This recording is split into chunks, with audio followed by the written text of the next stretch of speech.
오늘 만날 분 이재명 성남시장입니다. 민주당 대선 경선 후에 첫 방송 출연이어서요. 청취자 문자가 벌써 쏟아지네요.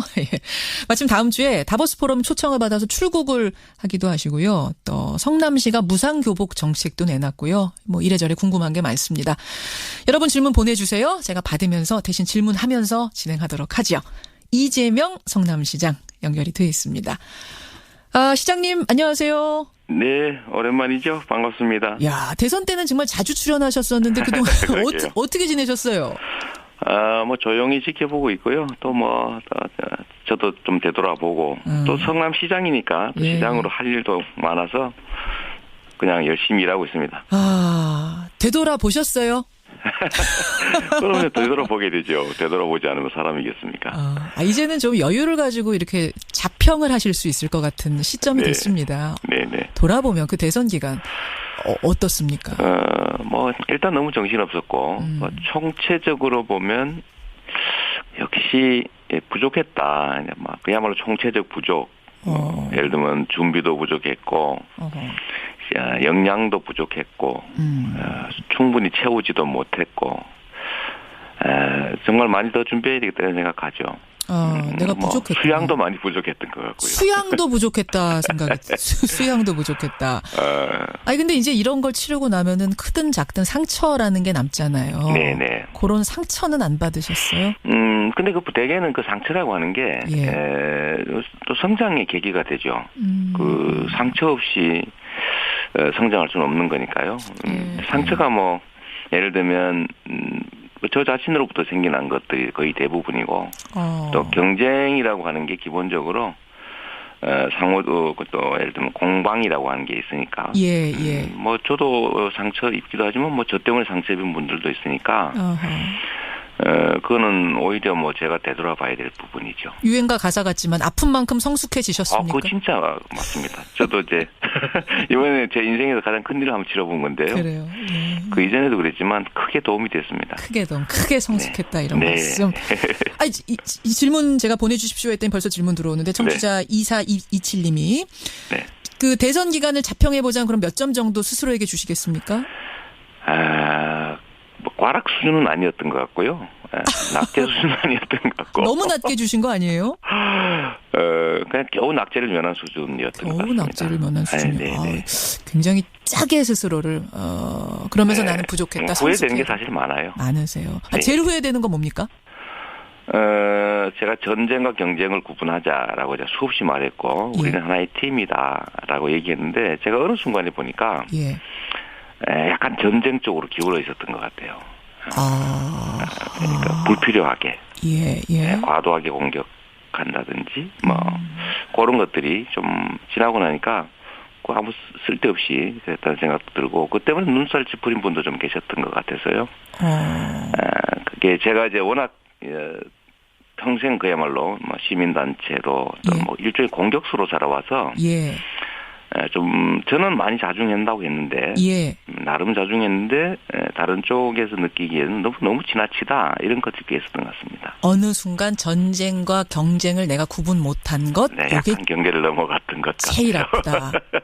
그래도 여전히 사이다는 톡 쏘는 사이다 하신 거예요? 아니면 이제는 좀 약간 김을 빼야겠다고 생각하시는 거예요? 아니 그거야 국민들이 듣고 싶은 이야기 또 정치인으로서 해야 될 얘기 감추지 않고 가감하지 않고 해야 된다는 측면에서는 계속 똑같이 가야죠. 가야 되는데 너무 지나치면 안 된다는 생각이 좀 많아졌습니다. 특히 내부에서. 한 팀 안에서 전쟁과 경쟁을 구분하자. 제가 정치평론가가 아니잖아요. 저는 하나의 팀원인데. 이재명 성남시장 성숙해지는 모습, 더 성숙해진 모습으로 돌아온 성남시장. 근데 시장님 선거 끝난 지 얼마 안 됐는데 또 선거 얘기를 해서 좀 죄송합니다만 요즘 제일 많이 받으시는 질문이 내년 지방선거 어디 출마하시느냐. 그거 맞죠? 어디로 입각할 거냐, 지방선거 나가냐, 또 보궐선거 나가냐, 많습니다. 어떻게 마음 정하셨어요? 제가 이때까지는 제가 사실 마음대로 정하고 살아왔는데, 이게 겨울에서는 노를 져서 어디로 가야 되지만, 이게 강물로 나오니까요. 노졌다가는 배 뒤집어질 것 같아요. 그게 무슨 말씀이세요? 그 옛날 그 얘기 있지 않습니까? 정치는 배고 민심은 강물이다, 강이다 이랬는데 예. 그야말로 이제 국민적 대의 또는 흐름 이런 걸 좀 중시해야 될 것 같고 또 한 가지는 제가 하고 싶은 일을 하는 것보다 예. 해야 될 일을 하는 게 더 중요한데 예. 해야 될 일은 역시 제가 정하는 게 아니라 세상이 정하는 거다 이런 생각이 좀 듭니다. 내가 노를 저어서 저 방향으로 가야지 한다고 아무리 저어도 그게 그렇게 가는 게 아니다. 강물의 흐름, 민심의 흐름에 몸을 맡기겠다 이 말씀. 네. 그럼 지금 서울시장이냐 경기지사냐 사실 현실적으로 두 가지 가능성이 나오는데 지금 민심은 뭐 지금까지입니다만 어느 쪽이라고 보세요? 그걸 잘 모르겠어요. 예를 들면 저도 이제 우연의 일치였는데 제가 이제 기자간담회를 한 번도 안 했으니까 그래서 궁금해하시는 분도 많고 뭐 언론도 그렇고 정치도 그렇고 그래서 한번 대화를 해야 되겠다고 했는데 하필이면 그날 이제 뭐 서울시장 뭐 잠재적 후보들 여론조사 결과가 또 나오고 맞아요. 또 다 질문이 딴 얘기 좀 하고 싶었는데 뭐 그 질문만 나와요. 하고 뭐 다보스 포럼 얘기도 좀 하고 이러려고 했는데 지금 우리 김 원장님도 그러시는 것처럼 다 정치 뭐 할래 이렇게 물어보니까 저도 이제 그 생각을 안 하고 있는 건 아닌데 저도 잘 모르겠고 또 마침 서울시장 선거 여론조사도 보면 저는 그렇게 좀 많이 나올 줄 몰랐거든요. 왜냐하면 경기도 사람이 왜 서울을 가느냐 이런 것도 있을 수 있어서 저도 뭐 그건 대의에 어긋나지 않을까? 뭐 국민들이 그런 걸 원할까? 뭐 반감 있지 않을까 했는데 또 아니기도 하고 해서 잘 모르겠습니다, 솔직히. 솔직히 모르시게. 그 여론조사에서 2등 하셨던가요? 3등 하셨던가요? 네, 박 시장님이 계시면 뭐 2등. 그렇죠. 박 시장이 안 계시면은 1등. 야당 후보는 압도적 1위 뭐 이러니까. 그래서 서울시장 쪽으로 가닥을 잡으신 거다라는 얘기들이 많이 있는데. 어느 언론은 경기지사로 결정한 것 같다 이랬었는데. 아직은 나도 몰라 이겁니까? 진짜 그렇습니다. 이게 이제 제가 기회주의적으로 뭘 이렇게 눈치를 보는 게 아니고. 문재인 정부의 성공이라고 하는 것은 대한민국 민주주의 역사에서 보면 매우 엄중한 과제인데 예를 들면 4기 민주정부가 저는 반드시 있어야 된다고 보고 그걸 통해서 합리적 경쟁이 가능한 사회, 정치에서도 진정한 의미의 정치 세력 간 국민을 위한 경쟁이 가능한 곳으로 지금 가야 되는데 그러려면 반드시 성공해야 되고요. 그러려면 제가 거기서 그 성공을 위해서 뭘 하는 게 가장 유용한 역할이냐를 고민해야 되기 때문에 예를 들면 경기도 같은 경우는 매우 또 탈환해야 되는 중요한 또 지점이지 않습니까? 이제 민주당으로 봤을 때 서울시 같은 경우는 박 시장님의 성과를 계속 이어가야 되고 또 대한민국의 중심 중의 중심이고 하니까 또 예를 들면 뭐 경기도나 가까운 곳은 보궐선거도 없어서 뭐 그 얘기는 잘 안 나오긴 하지만 여전히 또 그런 얘기들도 있고 해서 총선 가장 유용한 요구되는 역할 필요한 거를 제 이익이 아니라 국민들의 삶이라는 측면에서 좀 판단해보자 그러고 있습니다. 그럼 지금 서울시장 쪽이다 경기지사 쪽이다 뭐 마음 잡으셨다 이거는 다 지금까지 오보군요. 네, 뭐 저는 정말로 그렇게 어느 쪽으로 결정을 못했으니까요. 가능성은 그럼 경기도지사도 열려 있고 서울시장도 열려 있고 어딘가에서 국회의원 재부 보궐선거하면 그쪽도 열어놓고 계시는 거예요. 네, 보궐선거는 별로 그 가능성이 없고요. 제가 그건 보기에는. 아닙니까? 네. 뭐 살아온 방식 그러니까 저는 이제 밭갈기를 좋아하는 체질인데 뭔가 직접 성과를 좀 내고요.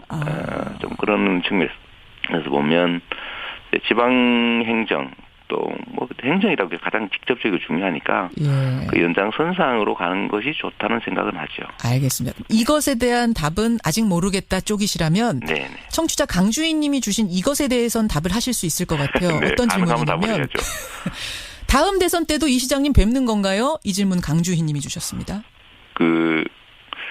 저야 뭐 하고 싶겠지만 그거야 국민들이 정말로 그때 가서도 저 친구도 꽤 유용한 도구 중에 하나다라고 판단하면 올려주실 것이고 아니다 싶으면 내릴 것인데 그건 제가 결정할 일은 정말 아닌 것 같습니다. 이것도 역시 하지만 올려주신다면 거부하지 않고 도전하겠습니다. 좀 더 큰 도구를 찾아서 뭐 좀 더 많은 역할, 많은 기여를 하고 싶은 거는 뭐 당연한 일 아니겠습니까? 당연한 일이다. 네.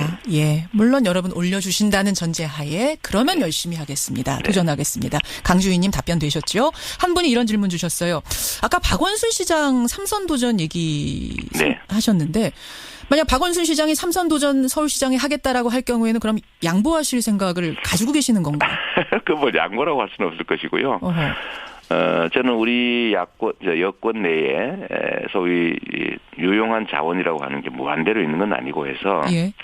서로 중복되거나 예. 서로 손상 입히거나 이러지 말아야 된다는 입장이거든요. 사실 박 시장님 뭐 서울시장 잘하고 계시고 뭐 삼선 제 입장에서는 예. 굳이 삼선 하신다고 하면 예. 거기서 뭐 당신은 하지 마세요. 제가 더 잘할 수 있습니다. 이러면서 소위 이제 우리 같은 팀원끼리 예. 또는 같은 성향의 식구들끼리 그럴 필요가 없다는 생각을 하는 겁니다. 그렇게 예를 들면 생각하시는 시민단체도 같이 했고 소위 인권 변호 활동도 같이 했고 살아온 과정이 다 같은데 굳이 뭐 그렇게 밀어내려는 시도까지 할 필요가 있겠냐 그런 생각이 드는 거죠. 그거는 마음을 정하셨군요. 네. 그러면 박원순 시장이 서울시장 나간다면 그때는 경기지사 쪽으로 자연스럽게 조정을 하겠다 스스로. 조정이 아니고 그 이제 선택지에서 많이 없어지겠죠. 제거가 서울시장. 네. 근데 자꾸 이게 잘못해서 뭐 기회를 노리거나 자꾸 좌고우면하고 뭐 그러는 걸로 자꾸 보이는 게 제가 참 말하기 좀 어렵습니다. 그래서 아마 정치인들이 말을 안 하나 봐요.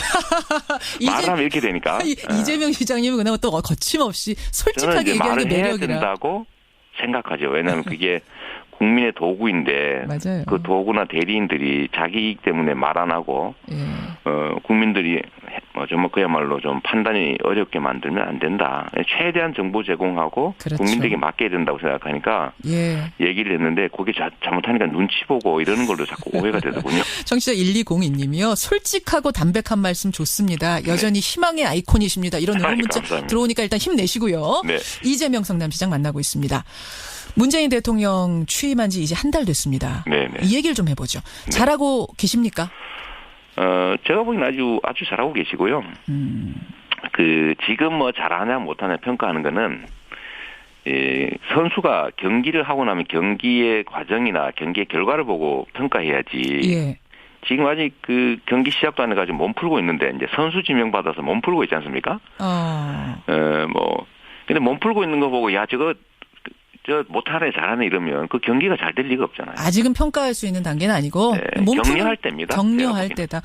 근데 경기 잘할 수 있게 격려할 때죠. 몸 풀고 있는 그 짧은 와중에도 사실은 여러 가지 일들을 많이 했습니다. 네. 여러 가지 일들 여러분 기억하실 거예요. 그중에서 그럼 제일 잘한 일 하나를 그래도 꼽자면 어떤 거?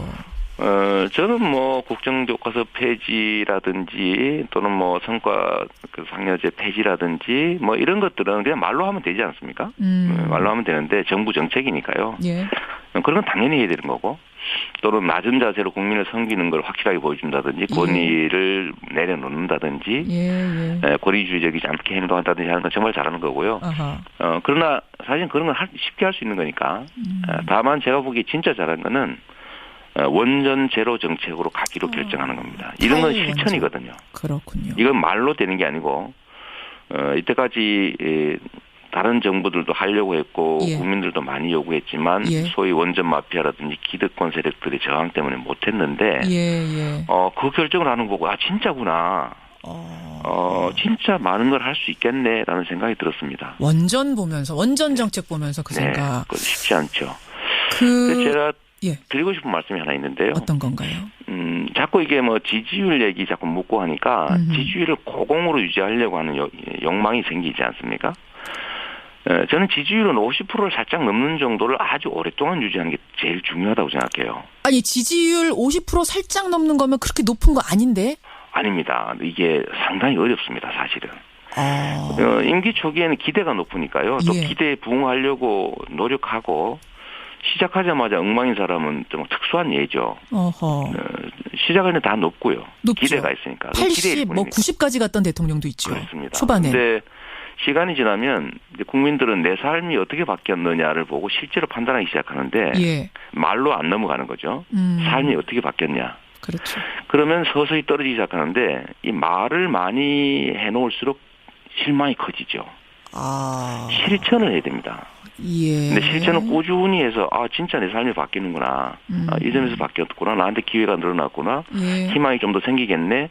라고 할 수 있게 만들어야 되는데 그걸 유지하려면 그야말로 반대를 좀 감수해야 되거든요. 반대를 감수한다고요? 네, 반대 세력의 반발도 감수해가면서 갈 수 있는 실천요? 그거를 반대가 없게 하려고 하면 예. 실제로 아무것도 못하게 됩니다. 지지율 지키라고 이것도 이쪽 눈치도 보고 저쪽 눈치도 보고 이러시지 말아라라는 말씀. 네, 50% 살짝 넘는 정도를 유지하면서 실천해가라는 말씀. 그렇습니다. 국민의 뜻과 대의 이걸 가지고 뭐 일부 반발이 당연히 있죠. 사회에 어떻게 반발 없는 세상은 천국이거든요. 물론 그렇죠. 네, 그래서 너무 고공 지지율을 유지하려고 막 노력하는 것보다는 그냥 대의에 맞고 국민이 요구하고 해야 될 일을 그냥 뚜벅뚜벅 해 나가는 것이 알겠습니다. 저는 훨씬 낫지 않을까 싶어요. 예, 이게 문정부 지지율 70% 유지하겠다. 이거 하면 안 될 것 같아요. 그거 고집하시지 말아라. 그거 안 그랬으면 좋겠습니다. 그 마음은 좀 내려놓으셔라. 부담 갖지 말아라. 이런 말씀.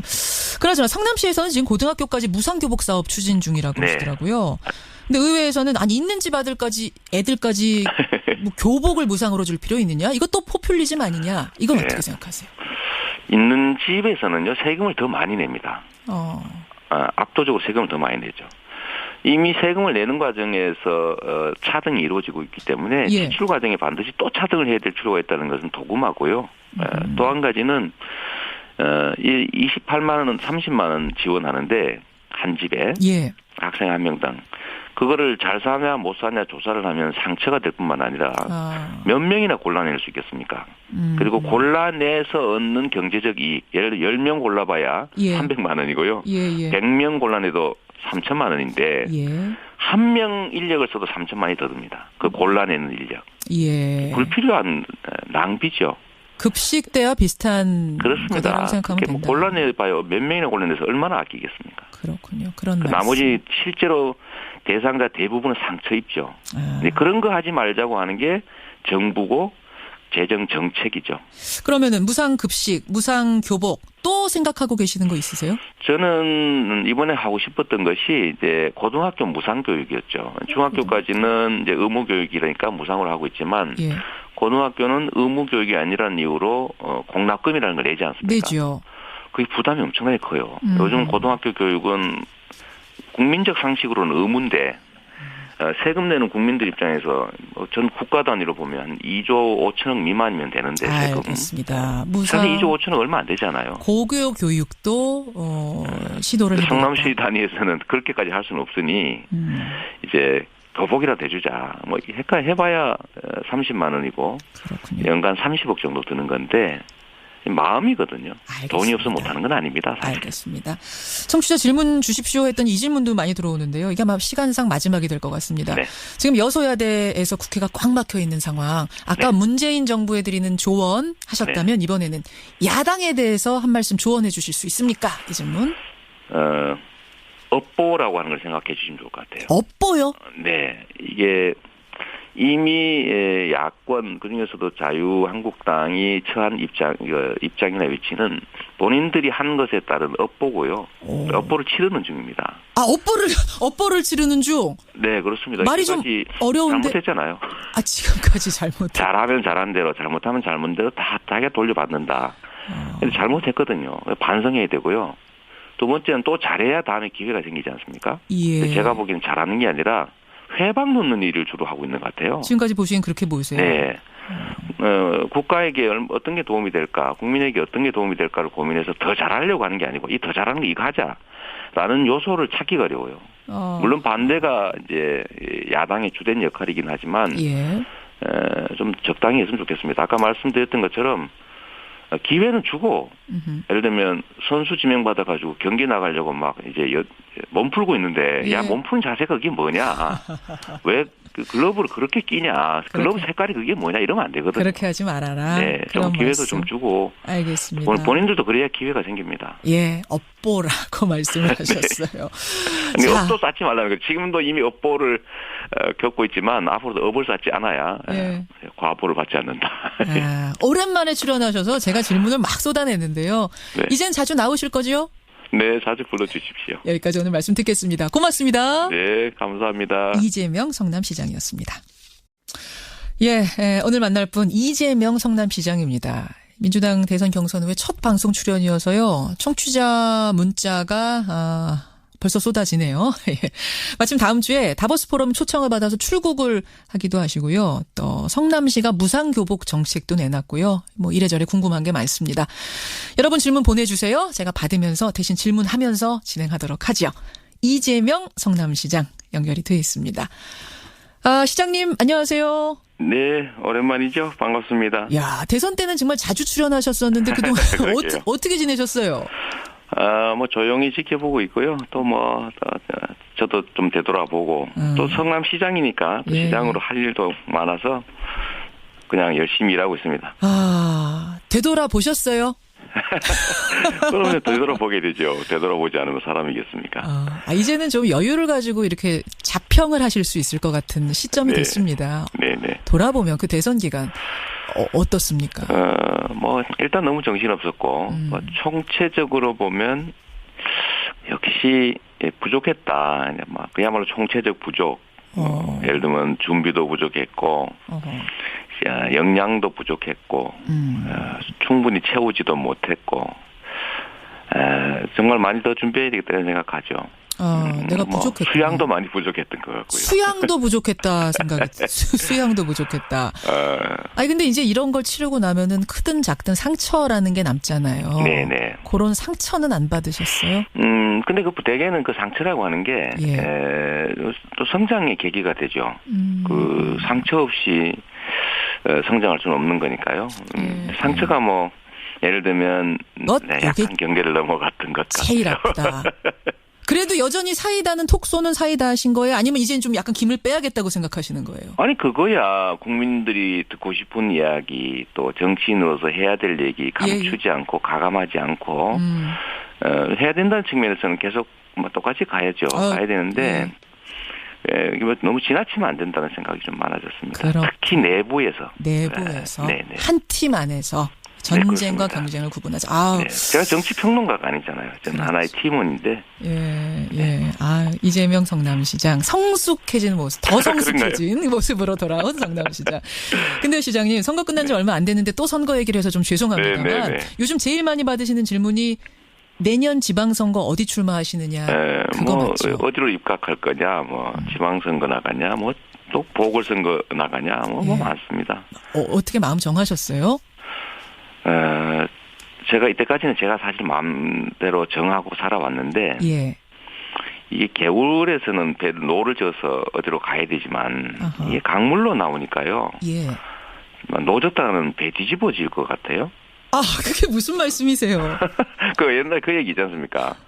정치는 배고, 민심은 강물이다, 강이다 이랬는데, 그야말로 이제 국민적 대의, 또는 흐름 이런 걸 좀 중시해야 될 것 같고 또 한 가지는 제가 하고 싶은 일을 하는 것보다 해야 될 일을 하는 게 더 중요한데 해야 될 일은 역시 제가 정하는 게 아니라 세상이 정하는 거다 이런 생각이 좀 듭니다. 내가 노를 저어서 저 방향으로 가야지 한다고 아무리 저어도 그게 그렇게 가는 게 아니다. 강물의 흐름, 민심의 흐름에 몸을 맡기겠다 이 말씀. 그럼 지금 서울시장이냐 경기지사냐 사실 현실적으로 두 가지 가능성이 나오는데 지금 민심은 지금까지입니다만 어느 쪽이라고 보세요?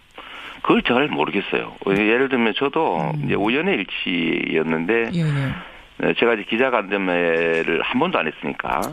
그래서 궁금해하시는 분도 많고, 언론도 그렇고, 정치도 그렇고. 그래서 한번 대화는 해야 되겠다고 했는데, 하필이면 그날 이제 서울시장 잠재적 후보들 여론조사 결과가 또 나오고. 또 다 질문이 딴 얘기 좀 하고 싶었는데, 그 질문만 나와요. 좀 하고, 다보스 포럼 얘기도 좀 하고 이러려고 했는데. 지금 우리 김현정 님도 그러시는 것처럼 다 정치 뭐 할래? 이렇게 물어보니까 저도 이제 그 생각을 안 하고 있는 건 아닌데 저도 잘 모르겠고 또 마침 서울시장 선거 여론조사도 보면 저는 그렇게 좀 많이 나올 줄 몰랐거든요. 왜냐하면 경기도 사람이 왜 서울을 가느냐 이런 것도 있을 수 있어서 저도 그건 대의에 어긋나지 않을까? 국민들이 그런 걸 원할까? 반감 있지 않을까 했는데 또 아니기도 하고 해서 잘 모르겠습니다, 솔직히. 솔직히 모르시겠어요. 그 여론조사에서 2등 하셨던 거예요? 3등 하셨던 거예요?